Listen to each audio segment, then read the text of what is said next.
주말에 나는 그냥 찜질방 가서 계란 까먹으며 쉬고 싶은데 부장님이 카톡으로 북한산 입구로 집결하라는 문자를 보낼 때 이건 근무하는 날도 아닌데 안 가도 되는데 집단주의이기 때문에 가야 하는 거죠. 그러니까 우리 한국은 뭐 연봉이 1억이 되든 2억이 되든 자기 개인주의보다는 집단주의에 묶여 있기 때문에 행복하다고 생각하는 사람들이 별로 많지 않다는 것입니다. 그래서 행복이라는 것은 프랑스처럼 똘레랑스 아니에요. 프랑스는 뭐든지 그 사람 개인의 특성과 자유를 인정하지 않습니까? 그러면 행복 지수는 높아진다는 것입니다. 그래서 여러분, 이 책에서 이를 통찰한 알베르 까미가 이런 말을 남겼다 말합니다. 행복해지려면 다른 사람을 지나치게 신경 쓰지 마라라는 것입니다. 다른 사람의 시선을 의식을 많이 하면 할수록 불행한 사람이 되는 것입니다. 그러면서 이렇게 교수님은 이야기합니다. 타인을 의식하는 것이 습관이 되다 보면 내가 아닌 타인의 시각을 통해 매사를 판단하고 평가하게 된다. 심지어 자신의 행복마저도 라고 말합니다. 사랑하는 여러분, 행복은 어디에 있습니까? 행복은 자기가 하고 싶어 하는 것을 하는 것이 행복으로 가는 길이고 자기가 하고 싶어 하는 것을 즐겁게 하는 것이 행복으로 가는 길이라는 것이죠. 이런 것들을 염두에 두고 설 명절에도 친척들은 우리에게 관심이 있기 때문에 야, 너 결혼은 언제 하냐? 뭐 직장은 어쩌냐 물어보는 거예요. 괴롭히려고 하는 게 아니라. 다른 사람의 시선을 의식하지 않는 사람은 자유롭죠. 나 요즘 놀아요. 요 직장 한 6군데 넣어놨는데 아직 한 군데서도 연락이 안 와서 저는 그냥 취준생이에요. 자유로운 사람들은 이렇게 대답하고 웃으면서 넘어가는데 타인을 의식하는 사람은 명절이 안 왔으면 좋겠어요. 오면 맨 물어보니까 언제 결혼하냐? 직장은 어떻게 됐냐? 사랑하는 여러분, 자유하십시오. 타인의 시선으로부터 자유하십시오. 다른 사람의 시선은 그닥 나의 행복에 있어서 중요한 것이 아닙니다. 부모님의 경험과 연륜을 존중하고 또 부모님이 가르치는 길을 따라갈 때 실수하는 것이 별로 없습니다. 가장 좋은 것은 내가 원하는 것과 사랑하는 부모님이 원하는 것이 동일하면 행복의 극치겠죠. 그러나 좀 다르더라도 늘 자기가 해야 할 말을 부모님에게 화내지 말고 정확하게 말씀드리고 또 부모님의 의견도 정확하게 청취를 하고 그리고 하나님께 기도하면서 행복한 길을 찾아가는 것입니다. 이게 행복이죠. 오늘 저는 여호수아서에 나오는 행복은 뭐냐? 이 성경이 말씀하는 행복의 길을 선택을 잘하는 사람의 비결은 뭐냐? 이것을 잠깐 나누고자 합니다. 성경은 우리에게 행복은 선택이다 말씀을 합니다. 늘 제가 자주 하는 말씀 중에 하나가 신명기 30장 19절입니다. 내가 오늘 하늘과 땅을 불러 너희에게 증거를 삼노라. 내가 생명과 사망과 복과 저주를 내 앞에 두었은즉 너와 내 자손이 살기 위하여 생명을 택하고 라고 말씀하셨습니다. 이제 가나안 땅을 정복해야 할 2세대들 그들을 앞에 두고 모세가 하나님의 마음을 전한 것이죠. 행복하고 불행하는 것은 너희 스스로가 선택하는 것이다. 그러니 행복을 선택해라. 하나님께서 자유의지를 준 인간에게 말씀하신 행복의 비결입니다. 그런데 오늘 여호수아서에는 이 행복의 길을 늘 잘 선택하는 한 사람이 나옵니다. 그는 누굽니까? 갈렙이지요. 갈렙은 성경에 기록된 여호수아 말씀을 계속 살펴보면 탁월한 선택의 귀재입니다. 왜 이 사람은 행복한 길을, 하나님이 말씀하신 그 행복한 길을 잘 선택했고 실수가 없었고 언제나 그 길을 선택했을까? 비결을 보니까 첫 번째로 갈렙은 믿음의 눈으로 보는 사람이었습니다. 현실을 현실로 보는 게 아니라 어떠한 상황도 믿음의 눈으로 보았다는 것이죠. 변함이 없습니다. 여호수아서를 기점으로 과거에도 오늘 여호수아 14장 7절에 이렇게 고백하지요. 내 나이 40세, 지금 저 옛날 이야기예요. 내 나이 40세에 여호와의 종 모세가 가데스바네아에서 나를 보내어 이 땅을 정탐하게 하였으므로 내가 성실한 마음으로 그에게 보고하였고 라고 말씀합니다. 내가 45년 전에 성실한 마음으로 정탐한 것을 모세에게 보고했다. 성실한 마음, 내 마음에 믿어지는 바를, 확신하는 바를 보고했다는 것입니다. 다른 10명의 정탐꾼들은 어떠했습니까? 그냥 눈으로 본 현실 그대로를 보고했는데 갈렙은 이 현실을 믿음의 눈으로 조명해서 믿음으로 고백을 한 거예요. 민수기 14장 8절에 여호와께서 우리를 기뻐하시면 우리를 그 땅으로 인도하여 들이시고 그 땅을 우리에게 주시리라, 믿음으로 보고를 한 것입니다. 근데 여러분, 그 땅은 그렇게 호락호락한 땅이 아닙니다. 가나안 땅은 그렇게 쉽게 얻을 수 있도록 보이는 현실의 땅이 아니었습니다. 어려운 땅입니다. 그래서 10명의 정탐꾼들의 부정적인 보고를 듣고 이스라엘 백성들 1세대가 하나님 말씀의 불순종으로 인해서 광야에서 40년을 떠돌다가 20살 이상의 어른들은 다 죽고 이제 20살 이하였던 자들이 다 자라서 갈렙과 함께 가나안 땅을 이제 정복해 가고 있는 것이죠. 오늘 현재 그 수십 년 전에도 믿음으로 고백했던 갈렙이 오늘 현재에도 변함없이 믿음으로 선포하는 것입니다. 여호수아 14장 12절 말씀입니다. 그 날에 여호와께서 말씀하신 이 산지를 지금 내게 주소서. 당신도 그날에 들으셨거니와 그곳에는 아낙 사람이 있고 그 성읍들은 크고 견고할지라도 여호와께서 나와 함께 하시면 내가 여호와께서 말씀하신 대로 그들을 쫓아내리이다 하니 고백하고 있습니다. 헤브론 산지는 누구나 탐내는 매우 비옥한 땅이지만 난공불락의 요새였어요. 거인인 아낙 자손이 점령하고 있는 지역이었고 무기 또한 청동기 무기를 들고 있는 이스라엘과는 달리 철기 무기와 철병고로 무장하고 있던 지역이 헤브론이었고 아낙 자손이 거하는 곳이었습니다.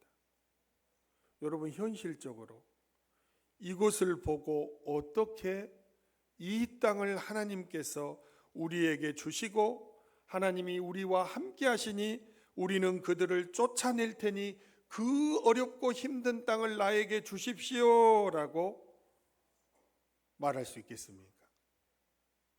근데 갈렙은 믿음의 눈으로 보니까 내 뒤에 하나님이 계시니까 하나님이 나와 함께 하시니까 현실은 현실이 아닌 다 하나님의 은혜로 정복할 대상으로만 보였던 것입니다. 다른 10명의 정탐꾼들과 다른 이들은 항상 현실을 현실로만 보기 때문에 육신의 눈으로만 보기 때문에 탁월한 행복의 선택을 할 수 없습니다. 그러나 믿음의 눈으로 보는 사람은 탁월한 선택을 할 수가 있는 것입니다. 과거에도 현재에도 미래에도 우리가 행복한 길을 선택하는 방법은 하나입니다. 믿음의 눈으로 바라보는 것입니다. 믿습니까? 믿음입니다. 첫째도 믿음, 둘째도 믿음, 셋째도 믿음입니다. 믿음은 우리 눈에 아직 보이지 않지만, 우리 손에 아직 잡지 않았지만, 아직 우리 품에 품지 않았지만 앞으로 그렇게 될 것을 믿는 것이 믿음입니다. 믿고 선포하고, 믿고 말하고, 믿고 생각하고, 믿고 나누고, 믿고 기도하는 것, 그것이 믿음입니다. 그 믿음의 눈으로 현실을 바라볼 때, 그때는 비록 어려운 길 같지만 탁월한 선택이었음을 깨닫게 되는 것이죠. 이게 갈렙이 항상 다른 사람들과 다른 결정을 했고 늘 소수의 결정을 했지만 탁월한 행복의 길을 갔던 첫 번째 비결이었습니다. 믿음으로 보는 것이죠. 두 번째로는 어떤 비결이 있었을까? 이 사람은 왜 탁월하게 행복한 길만 선택했을까? 갈렙은 자기 관리에 탁월했던 사람이었습니다. 여러분, 자기 관리가 되어야 하나님의 역사도 배가 되는 것입니다. 그리고 지속되는 것입니다. 삼손처럼 쓰임 받을 때는 성령이 강하게 역사하셔도 평상시 삶에서는 늘 그 눈이 여자에게나 머물고 쾌락을 쫓아 살고 하면 지속되지도 않거니와 그의 삶이 하나님께 온전히 쓰임받는 삶이 되지 못하는 것입니다. 그래서 경건한 자는 가장 먼저 자기 삶을 정돈하는 것입니다. 예전에 걸어왔던 삶과는 다른 새로운 삶을 결단하고, 그리고 하나님이 사용하시는 길로 쭉 앞만 보며 가는 것입니다. 그래서 여러분, 하나님께 쓰임받거나 행복한 길을 선택해 가는 사람은 자기 관리를 잘 해야 합니다. 첫 번째로 건강 관리를 잘 해야 하는 것입니다. 오늘 갈렙이 건강 관리를 얼마나 잘했는지 여호수아 14장 10절과 11절에 이렇게 말합니다. 이제 보소서, 여호와께서 이 말씀을 모세에게 이르신 때로부터 이스라엘이 광야에서 방황한 이 45년 동안을 여호와께서 말씀하신 대로 나를 생존하게 하셨나이다. 오늘 내가 85세로 돼 모세가 나를 보내던 날과 같이 오늘도 내가 여전히 강건하니 내 힘이 그때나 지금이나 같아서 싸움에나 출입에 감당할 수 있으니라고 고백하고 있습니다. 40년 전이나 45년이 흐른 85세가 된 지금이나 강건함이 여전하다는 거예요. 그래서 하나님은 헤브론을 맡기실 수 있었던 것입니다. 성경에는 이런 인물들이 많이 나옵니다. 의외로 성도들이 잘 모르는 사람 중에 하나가 야곱입니다. 야곱은 성경에 보면 창세기 25장 27절에 야곱은 조용한 사람이었으므로 장막에 거주하니라고 말합니다. 야곱은 어떤 사람이었어요? 엄마와 함께 마마보이 아니었나 몰라요. 엄마와 함께 장막에 머물면서 엄마가 하는 것을 보면서 자랐던 조용했던 사람이 야곱이었어요. 에서는 활을 들쳐매고 온 들판을 쏟아지면서 사냥에 익숙한 사람이었다고 나오지요. 그래서 우리가 생각할 때, 야, 에서는 이 햇볕에 그을린 아주 우리가 흔히 하는 추성훈 같이 용사처럼 생긴 건강한 사람이었고, 야곱은 그냥 조용조용 계집애 같이 그런 사람이었을 것이다. 우리는 이렇게 알고 있죠. 그런데 창세기 29장 10절에는 놀라운 내용을 전합니다. 야곱이 그의 외삼촌 라반의 딸 라헬과 그의 외삼촌의 양을 보고 나아가 우물 아귀에서 돌을 옮기고 외삼촌 라반의 양떼에게 물을 먹이고라는 말씀이 나오죠. 옛날 성서시대에 우물 아기를 덮었던 돌은 혼자 힘으로는 절대로 못 듭니다. 적어도 목자들 두세 명이 온 힘을 쏟아야 이 돌을 옮길 수 있는데요. 야곱은 혼자의 힘으로 이 돌을 굴려서 옮겼다라는 엄청난 말씀이 나옵니다. 저는 이 말씀을 발견하고 무릎을 몇 번 쳤던 적이 있습니다. 조용한 사람인 줄만 알았는데 이렇게 힘이 셌다니. 그렇다면 장막에서 어머니와 함께 있는 것을 좋아했던 조용한 사람 야곱이 언제 이렇게 근력의 힘을 키웠을까 생각하는 거죠. 평상시 때 건강과 체력 관리를 했다는 결론입니다. 놀랍지 않습니까? 하나님이 이 조용한 사람 야곱을 어떻게 외삼촌 라반 집에서 20년을 잠도 제대로 못 자면서 그 심한 고난 속에서 사기꾼이었던 야곱을 하나님의 사람 이스라엘로 바꾸어서 이스라엘의 조상이 되게 했을까요?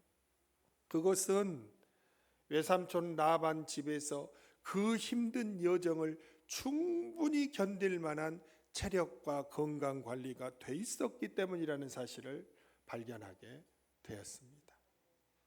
사랑하는 여러분, 건강 관리, 체력 관리, 자기 자신을 위해서도 그렇지만 하나님께서 주시는 행복한 길은 하나님께 쓰임 받아야 하잖아요. 건강해야 쓰임 받죠. 관리가 되어야 쓰임을 받는 것입니다. 저도 병원에 검사하러 진짜 안 갑니다. 한 8년, 9년 안 갔나? 건강검진을 한 번도 안 갔어요. 안 갔는데 이제 작년부터 가요. 왜 가냐? 책의 위대함이라는 게 그런 것입니다. 이창우 서남목자병원장의 바디바이블이라는 책이 있어요. 이 책 20페이지에 원장님은 이렇게 이야기합니다. 우리가 황인종으로 태어난 것, 손가락 길이와 머리가 곱슬인 것, 대머리가 되는 것, 몇 살쯤에 무슨 암에 걸릴 확률이 있는지, 몇 살쯤에 죽을 확률이 높은지, 우리의 건강은 물론이고 기질과 성격까지 이 모든 것들이 이미 우리의 한 쌍의 23개 염색체 안에 유전자라고 하는 형태로 기록되어 있다는 것입니다. 물론 유전자가 우리의 모든 운명을 결정하는 것은 아닙니다. 그러나 분명한 것은 한 쌍의 23개의 염색체가 나라고 하는 인간의 전체성에 대한 청사진이라는 것을 부인할 수 없다는 것입니다. 말합니다. 과학이 고도로 발달해서 우리 사람은 한 쌍의 23개의 염색체로 구성된다는 걸 발견했잖아요. 그래서 이 유전자 안에 모든 것이 들어있는 것입니다. 그러니까 부모님의 병이 유전적으로 자녀에게 가는 것이고, 부모님이 혈압이 있으면 자녀도 혈압이 있을 가능성이 100%고, 그러니까 건강관리를 할 수 있다는 것입니다. 지혜롭게 그렇게 건강관리를 할 때 복된 길을 가는 것이죠. 하나님이 나를 들어서 야 내가 너를 가장 행복한 길로 너를 인도하겠다 했더니 아이고 하나님 저 너무 아파서 힘들어서 피곤해서 체력이 딸려서 못해요 이렇게 되는 것입니다. 그래서 행복한 삶을 사는 사람들은 건강관리, 체력관리도 잘 해야 하는 것입니다. 두 번째로는 열등감 관리를 갈렙처럼 잘해야 합니다. 갈렙은 선민이 아니었어요. 원래 정통 유다지파 출신이 아닙니다. 겐족속 출신이죠. 이 사람은 가나안과 에돔 시내산 근처의 외부인 족속이었어요. 그런데 이 사람이 이드로에게 원래 속했던 사람인데 유다지파로 들어오면서 오늘날 지도자로 성장한 그런 사람입니다. 여러분 우리가 요즘 이방원의 아내였던 원경왕후에 대한 드라마가 인기라고 그래요. 태종의 아버지인 이성계와 할아버지는 그야말로 야만족처럼 여진족처럼 하고 살았잖아요. 머리 길게 밑으로 따고 머리 여긴 다 비고 진짜 저 외지에 있는 사람이었는데 하늘이 도와서인지 고려로 다시 돌아오게 되지요. 받아줬어요. 그런데 중앙 정계 진출이 안 되는 거예요. 왜? 저 야만족들과 함께 있는 변방의 함경도 저 변방 출신 아닙니까? 안 되는 거예요. 중앙 진출이 다 무시하는 거예요. 그런데 아들 이방원이 최초로 과거에 급제하게 됩니다. 그 무식한 줄로만 알았던 이성계의 가문에서 고려시대 급제를 하는 아들이 나온 거예요. 이제 되었다 했는데 그래도 잘 안 되죠. 그런데 자기 아내 원경왕후를 만나면서 거기가 고려의 아주 중심이었던 집안 아닙니까? 그 집안과 결혼함으로 인해서 이성계가 그러면서 이제 중앙으로 올라오고 조선을 창업하는 고려의 가장 영향력 있는 지도자 중에 한 사람이 된 것입니다. 사랑하는 여러분, 예수님도 나사렛 출신이었고 목수 출신이었지만 열등의식에 흔들려서 지도자의 길을 가지 않은 적이 한 번도 없습니다. 갈렙도 또한 야곱도 뭐라고 고백합니까? 하나님이 나를 저 시골 베들레헴에서 양을 치는 목동의 자리에서 끌어올리셔서 한 나라의 왕으로 세우셨다 고백합니다. 여러분, 이게 쉽겠습니까? 열등감을 관리하지 않으면 참 이 길을 행복으로 연다라는 것이 쉬운 일이 아닙니다. 그렇지 않겠어요? 근데 갈렙은 태생적이고 선천적인 열등감의 부문을 믿음으로 뛰어넘고 외부인 이방인족 속에서 정통 유다 지파의 가장 인정받는 여호수아와 갈렙 투톱 지도자의 대열에 오른 것입니다. 그래서 여러분, 행복한 사람은 열등감 관리를 잘 해야 합니다. 열등의식에 사로잡히면 행복할 수가 없습니다. 조선시대 용조의 어머니가 누굽니까? 궁중 최하층 무술이었던 숙빈 최 씨였습니다. 이 사람은 궁궐에 거주하는 사람 중에 최고 하층 계급이었습니다. 여기에서는 후궁이 나온 적이 없어요. 그런데 이 사람이 후궁이 된 것이죠. 숙종이 후궁이 되고, 그리고 숙빈 최 씨가 되고, 그리고 낳은 아들 용조가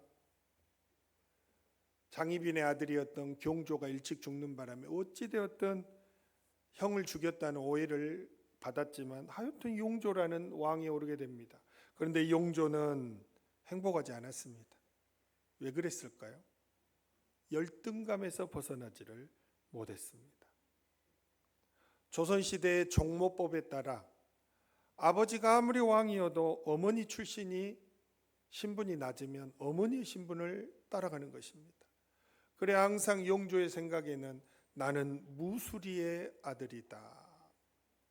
나는 천민의 피가 흐르는 왕이다. 이 생각을 벗어버릴 수가 없었습니다. 임진왜란 때 비겁한 우리나라에서 제일 무능한 왕 중에 하나인 선조가 왜 그렇게 무능한 왕이었습니까? 이 사람도 자기가 방계 출신이라는 그 열등감을 끝까지 극복하지 못했습니다. 장자가 되었든 차자가 되었든 왕의 자녀로 왕위를 이어야 되는데 자기는 그게 아니에요. 자기는 방계 출신이에요. 그래서 죽을 때까지 광해군을 얼른 왕으로 세우고 했으면 훨씬 광해군도 더 좋은 임금이 되었을 것입니다. 결국엔 자기 아들도 폭군으로 사건으로 만든 원인이 뭐냐? 세자로 세워진 이후 엄청난 시간을 폐위될 것이냐, 세자가 될 것이냐, 중전이 아들을 낳으면 어쩌냐, 나중에 낳았지만 얼마나 그 열등감과 괴로움에 시달렸는지 모릅니다. 나중에 결국에는 동생들 다 죽이고 폭군이 되잖아요. 여러분, 열등감 있는 부모는 자기 자녀도 인생을 불행하게 만들 가능성이 아주 다분합니다. 그래서 예수님을 믿었으면 가장 먼저 정돈해야 할 것이 열등감입니다. 얼른 정리해버려야 합니다. 하나님은 외모를 보고 사용하시는 것이 아닙니다. 하나님은 유다 출신이어서 사용하시는 것이 아닙니다. 갈렙처럼 이방인 출신이고 겐족속 출신이어도 열등감을 극복하고 믿음의 눈으로 보고 전진해 가는 자, 그 사람을 행복의 길로 인도하는 것입니다. 빨리 열등감을 벗어버리시고 이번 명절에도 건강하게 형제들과 친척들을 만나시기 바랍니다. 세 번째로 자기가 관리해야 할 것들이 하나가 시선 관리죠. 내 시선을 어디다 둬야 합니까? 갈렙은 불평하고 원망하는 무리들 속에서 살았어요. 그런데도 한 번도 불평하거나 리더십에 반기를 든 적이 없습니다. 왜 그렇습니까? 시선을 하나님께 두기 때문입니다. 하나님의 말씀을 붙들기 때문입니다. 여호수아 14장 9절에 고백합니다. 그날에 모세가 맹세하여 이르되 내가 내 하나님 여호와께 충성하였은즉 내 발로 밟는 땅은 영원히 너와 내 자손의 기업이 되리라 하였나이다 말씀합니다. 지금 누구를 통해 모세가 했던 말을 예전에는 자기와 동급이었던 여호수아를 통해 듣고 있는 거예요. 그러나 불평과 원망하지 않습니다. 왜냐하면 하나님의 말씀이 나에게 이루어지는 것이 중요하지, 여호수아는 이스라엘을 인도하는 톱이 되고 나는 밀려났다, 이게 중요한 게 아닙니다. 하나님이 애초에 나에게 주시기로 했던 헤브론을 비롯한 여러 가지 좋은 성과 이스라엘이 가나안을 정복하는데 85세가 되어서도 쓰임받는다는 이런 것들이 이루어지는 것이 중요한 것이지 그 위의 것은 중요하지 않은 것이죠. 하나님의 약속의 말씀만 붙들고 시선을 하나님께 두었기 때문에 불평과 원망하는 마음에 쓰러지지 않았습니다. 또한 시선을 하나님께 두었기 때문에 시기와 질투심도 관리를 할 수가 있었습니다. 여호수아 14장 13절입니다. 여호수아가 여분네 아들 갈렙을 위하여 축복하고 헤브론을 그에게 주어 기업을 삼게 하며 말합니다. 축복은 누가 하는 것입니까? 더 높은 사람이, 더 강한 사람이 축복하는 거잖아요. 여호수아 옛날에 동급이었는데 지금은 여호수아가 갈렙을 축복해서 보내는 상하의 관계로 나뉘어진 것입니다. 그러나 갈렙은 전혀 신경 쓰지 않습니다. 비교하지 않습니다. 왜? 하나님께 시선을 두기 때문입니다. 나를 사용하시는 하나님으로 만족하는 것입니다. 그래야 시기심과 질투심 관리가 되는 것입니다. 여러분 잘 아시는 것처럼 5달란트 받으니나 2달란트 받으니나 열심히 충성해서 5달란트를 남기고 2달란트를 남겼을 때 칭찬하시는 하나님의 칭찬은 토시 하나 틀리지 않습니다. 5달란트를 남겼든 2달란트를 남겼든 자기에게 주어진 달란트대로 최선을 다한 사람들에게는 똑같은 칭찬을 하고 계십니다. 그래서 여러분과 저는 내가 금그릇이냐 은그릇이냐 나무그릇이냐 질그릇이냐 그게 중요한 게 아닙니다. 자기 자신을 깨끗하게 관리하여 하나님이 쓰실 수 있는 그릇이 되면 되는 것입니다. 사람과 나를 비교할 필요가 뭐가 있느냐 그 말입니다. 여러분 아무리 좋은 것을 누리고 높은 자리에 있어도 비교하고 그래서 비교의식에 인해서 시기하고 질투하고 불평하고 원망하는 마음에 사로잡혀 있는 사람은 절대로 행복할 수 없습니다. 그래서 여러분, 송도는 비교는 금물입니다. 한번 따라 해볼까요? 비교는 금물이다. 절대 비교하지 마십시오. 송도들끼리도 비교하지 말고, 목사님들끼리도 비교하지 말고. 제가 목포노에 있으면서 지금 은퇴하셨지만 우리 김기풍 목사님을 뵐 때마다 김 목사님은 하늘이 낸 목회자 같다. 완전히 머리끝부터 발끝까지 목사님이에요. 그러니까 그냥 딱 보고 있으면 그냥 부러울 때가 많았습니다. 목사님은 머리끝부터 발끝까지 말하는 것도 행동하시는 것도 모든 게 목사님 같아요. 빛가송교회 조윤용 목사님은 은퇴하셨지만 이 목사님은 사람을 대할 때 얼마나 사랑으로 대한지 모릅니다. 사랑으로 대하고 존중하고 모든 사람을 아껴주고 어떤 일을 맡으시든지 최선을 다하십니다. 한참 저 아래 후배 목사인 저에게도 그렇게 깍듯하게 예의를 갖추어서 대해 주시고 격려해 주시고, 그게 사람을 사랑할 줄 아는 목사님이에요. 늘 저는 그게 부럽습니다. 저는 좁다란 그릇인 것 같아요. 그리고 지금 은퇴하셨지만 무안무학교의 김관성 목사님은 정말로 그릇이 큽니다. 어떤 사람이든 다 품어버립니다. 길거리 지나가다가도 목사님 싫다고 나간 교회 성도도 길거리 지나가다 만나면 하면서 가고 막 안아버려요. 이게 가능하겠습니까? 목회를 잘하시고 훌륭한 목사님들은 진짜 후배 목사들의 입장에 봤을 때 부러워할 것들이 많이 있습니다. 그러나 그게 부러워해서 나를 발전시키는 노력하는 자양분이 돼야지, 왜 나에게는 그런 것이 없을까 하고 시기하고 질투하고 불평하고 원망하기 시작하면 이제 끝나는 거겠죠. 사랑하는 여러분, 정말로 다른 사람과 비교하지 마시기 바랍니다. 말씀을 마무리합니다. 빅토르 위고의 소설 중에 93년이라는 소설이 있습니다. 상하로 나눠져 있는데 상권에 보면 2권 경순양함 클레이모라는 부분에 보면 네 번째 글이 토르멘툼 벨리라는 글이 실려 있습니다. 아주 쉽게 말하면 배에서 쏘는 대포들이 또는 대포 하나가 배가 있었는데 이게 끈이 풀어져 버렸어요. 여러분도 아시지만 대포 엄청나게 무겁잖아요. 근데 배가 가면 막 옆에서 파도가 치고 앞에서 파도가 치니까 이 어마어마한 대포가 배 안을 이제 돌아다니기 시작하면서 완전히 배 안을 샅샅이 다 부숴버립니다. 쇳덩어리가.